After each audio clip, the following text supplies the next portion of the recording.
Hello and welcome to the Party Center Speaks podcast. This is the podcast for family entertainment centers and event venue owners, operators, and managers, and staffers looking to grow their business. If you want to learn more about increasing your party bookings, this is the podcast for you. My name is Araceli Balcazar, and I'm the marketing, sales, and social media assistant here at Party Center Software. In this episode, we're going to interview Miss Laura over here, who's also part of our Party Center Software team. So Laura, let's jump right in and tell us about yourself and what you do here at PCS. Sure. So I'm the marketing manager here at PCS, and there's quite a few things that I do. We wear many hats around here. Mainly, I manage the content production. So now we're doing podcasts. Beforehand, we had a webinar series. So I would book guests and manage that. We post to our blog 3 times a week. So me and Araceli are hard at work making sure that you guys have great content every week. Ebooks and all the great content that you see. I make sure that we have outlines ready, we get it done, we have booked guests and all that good stuff. Alongside that, I work closely with all of our trade show partners. So I make sure that we get our contracts in at the end of the year. We choose and select which shows that we're going to. And overall, I just kind of help where I can. So I help with sales, I help with all of our emails, I help a little bit with social media, but now we have Araceli. So you're a busy bee is what I'm Yes. getting at. Yes. I guess my next question for you is, how did you necessarily get into this industry? So it was really by accident. My husband and I, well, at the time we were engaged, we were living in New Jersey, in Jersey City. And of course, COVID hit, and unfortunately, we had lost our jobs. But prior to that, I actually worked with Rebecca at the company I worked for before Party Center. Small world. Yeah, and she was looking for a marketing manager for Party Center. And I was like, well, I'm definitely on the market and interested. So we ended up actually moving to Tennessee. Both Rebecca and I are based in Knoxville now, just because we kind of wanted to get away from the city. And shortly after we moved, my husband actually got a job, so that's kind of why we moved here. And then she was like, well, I'm ready to kind of go through the interview process. So I went through that, and I knew that I got the job. And I really didn't know too much about the industry beforehand. It sounded like a lot of fun, but I didn't really know too much. So after doing my research, I was like, wow, this is kind of the perfect place to work, because I came from like a more corporate setting, working with Fortune 500s and CEOs and whatnot, sometimes difficult personalities. Yeah, definitely the opposite for sure, Yeah. from And where we are now. 100%. And so, this industry was very family oriented, casual, but in a good way, just like in a very warm way. And folks were really easy to talk to. And yeah, I started learning more and more. And really, I kind of jumped into, okay, you have to create all this content. And I really didn't know, okay, who am I speaking to? Or like, what is our target? So I had to do a lot of research when I first joined the team, and luckily the team here at PCS is amazing. So I learned so much from Miss Eileen, from Megan, from Rebecca, from our CEO Scott about the industry and who to write content for. And yeah, I haven't looked back since. I just really love working. I really like that story. That's like a kind of like a blessing in disguise. You took one path and you didn't necessarily know where it was going to take you, but it turned out pretty well, I would say. Absolutely. Yeah, I feel really, really blessed being on. Yeah, for sure. Good for you. I'm glad. So how would you describe, like, how would your parents describe what you do? Do they know what you do? Yeah, they do. They do. I love the question because that's really funny. My stepdad, I feel like, is a bit more business oriented. Like he understands kind of the gist of what I do. And so he's always like, well, we have to use your knowledge for like a family business or something one day. So he like understands kind of the core. My mom, she's just happy if I'm happy. So I don't know how they would really describe it. I feel like my mom really didn't fully like understand what I do until we actually went to get my passport photo taken, and the man was like talking about what he's trying to do with like getting his teenager to like start TikTok for his business. And then I Mm-hmm. was just started giving him like all these ideas, like, oh, you could do this, you could do that. And she's like, oh, like it kind of Like, clicked. how do you know all that? So that's Yeah. what you do. That's why you Yeah. have so much So knowledge in that area. That's so yeah. funny. Yeah, so it clicked for her then. And yeah, I feel like my brother, I have a 11-year-old brother. He probably knows the most because he like wants this job because he's Yeah. into Oh, like laser kids tag. nowadays are so tech savvy. Oh Like I yeah, have a little sister too. She's always on her iPad and knows how to do everything. And I'm just like, it surprises me because they're going to be like so smart when they're older and they go to school and everything. So, absolutely. Well, so long as they don't get too addicted to oh it. yeah, there's balance for everything. Do But your siblings ask you about like, like they must know that you work with like laser tag facilities and trampoline parks. So are they like excited? Because my brother tends to be excited about that. yeah, my little sister was excited. So she was like, "When are you gonna take me there for free? Like, do you get you get to go for free?" And I'm just like, like if I go, you're going to be in school anyways. That's I like So that. yeah, that's funny. But I guess going into our next question, what would you say is the biggest like challenge that you're facing in your role right now, or what project are you focusing right now that's taking most of your time? Well, as far as challenge, I'd say, there we're always kind of thinking on the next thing, like in terms of content, right? Like, what do Mhm. people need to learn about? How can we better educate our customers on different features? And so, of course, we had the launch of quite a few features right now: Mhm. memberships, email automation, social automation, so just our automation suite, as well as website design services. So, really, kind of the main challenge I'm dealing with leading into next year is how to educate our customers to buy into, looking into these features, learning about these features, and helping folks understand how they can grow revenue and grow their business with these features. So Mhm. that's kind of the main sort of challenge. And of course, there's other things too, like balancing the different projects that we work Mhm. on and Yeah, for sure. tasks. Yeah. And I would say, you know, in terms of content, I'm also thinking about, okay, what's our plan for next year? We kind of developed that already, but we'll be writing a lot of new articles for the blogs, especially like Mhm. now I'm thinking about January, and we'll be writing about memberships and membership marketing.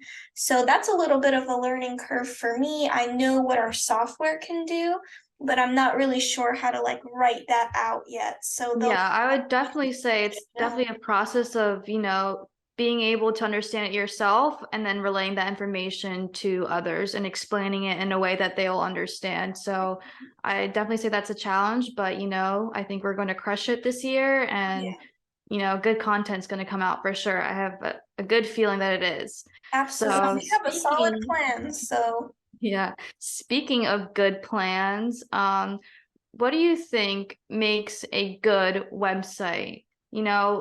I feel like everyone has their own definition of what makes a good website. So what's your definition of good? mhm.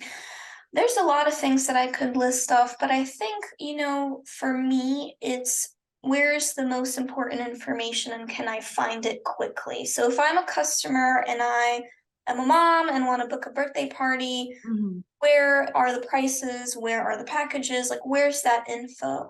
So I find that a lot of websites are tend to have a lot of information, but the priority is not Mhm. clear. Like, it's kind of hard to find. You have to click around, and by the end of it, you kind of lose your interest.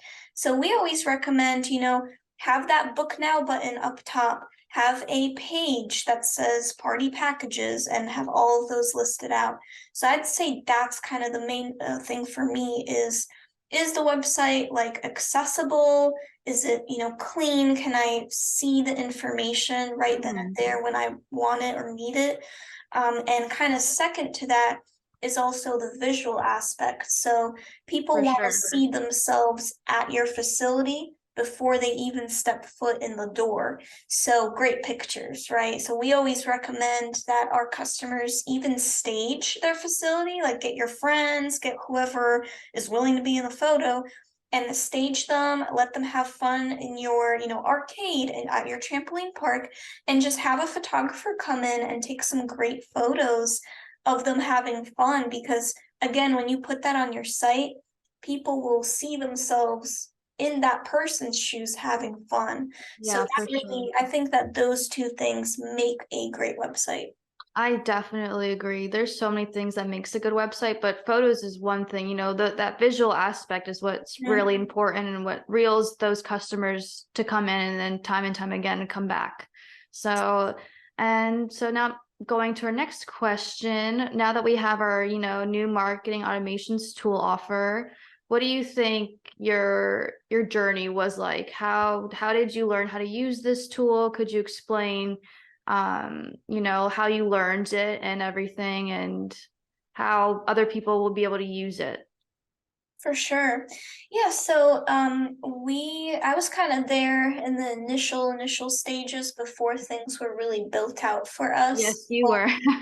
And so I was already familiar with the platform that we were integrating with in order to make Mhm. this possible. But I wasn't aware of all of the different features that were going to be available to our customers. So, kind of the first thing that I did was just made a free account, got in there. And as soon as we received access from our partner, I just kind of started digging, like what is here, what is available. And I was really impressed by the social media capabilities, like the social scheduling tool and the email tool.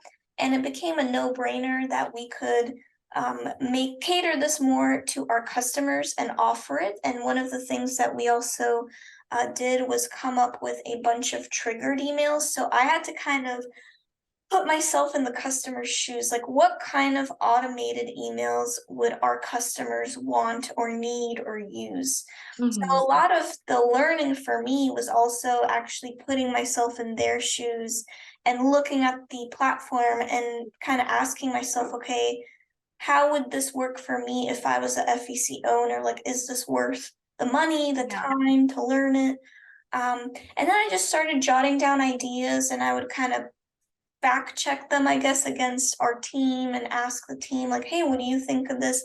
We are very, very lucky at PCS that we have Miss Eileen and now Danielle, who are our CSMs, but they were both former FEC managers Yeah, and they have so much operators. insight and Oh they're yeah, so helpful with everything, any question you need to ask that has anything to do with facility management or anything in that area, they're your people because they can answer. They have so much, experience with the like people and just, running a facility in general. So it's very for beneficial, I sure. would say.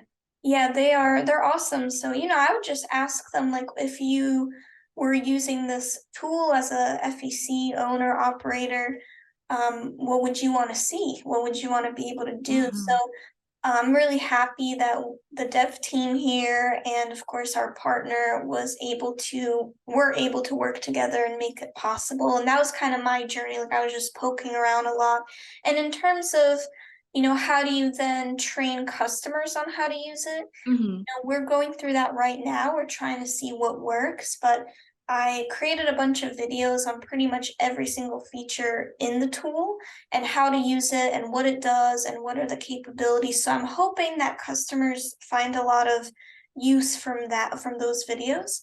But I'm also working on, writing some stuff out. Our support team is also working on, creating a help center article that has more specifics. So we'll see how it goes. I think really though, folks just watch the videos, if you purchase this tool and just get in there yourself and Yeah, for see sure. what you can do with it, because it is very easy and user friendly. It's not a Mhm. super convoluted tool. It's not very tricky. there's a lot of help resources within the tool itself.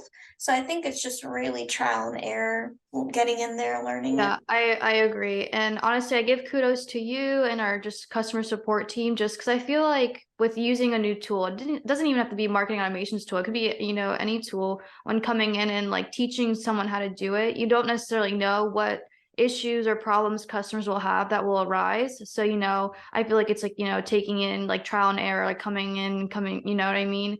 Like a customer won't know what issues that they'll have unless they try to use it. So I feel like you guys are just very there forefront, or the customer support team, I mean, is there very there forefront, they're like, okay, this customer had this issue using this tool. How do we create a solution? They didn't necessarily know that it was a problem beforehand. Mhm. So I definitely think that, yep, you could definitely benefit from these tools for sure. Absolutely. Um, Mhm. yeah, and then let's just jump into memberships. It's now our newest feature. So, how do you think our customers will benefit from memberships? Um, yeah. Sure. So, yeah, memberships is one of the newest things that, now our dev team put together. And really, there's a lot of things that customers can do with memberships.